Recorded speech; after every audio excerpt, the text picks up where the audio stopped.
Encore une fois, cette semaine, la saga du conflit étudiant se poursuit. Le député de la circonscription de Drummond, Yves-François Blanchette, est venu lui aussi manifester ses positions sur la question à Victoriaville. Avec l'opinion publique qui est très polarisée, les différents partis qui siègent à l'Assemblée nationale se livrent une lutte féroce. J'ai vu le débat déraper complètement vers cette espèce de sensationnalisme où on ne parle que du nombre d'arrestations, la méthode des arrestations, le poivre, le nombre d'institutions fermées, le nombre de personnes dans les rues.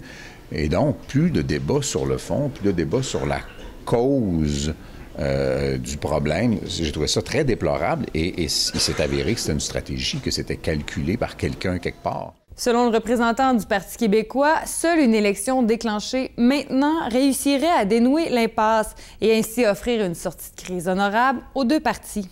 Mais s'il la déclenchait maintenant, l'élection générale, on se trouverait à voter au lendemain de la Saint-Jean-Baptiste. Je pense qu'il ne fera jamais ça.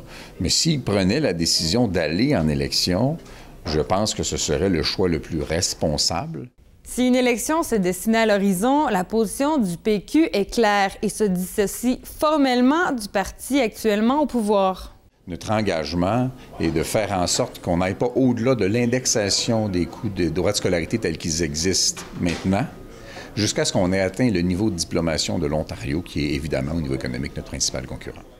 En attendant que les étudiants et le gouvernement s'assoient à une même table de négociation, la candidate pour la circonscription d'Arthabasca, Mme Lucie Lebrun, souligne que ce ne sera pas le seul sujet chaud d'une éventuelle élection.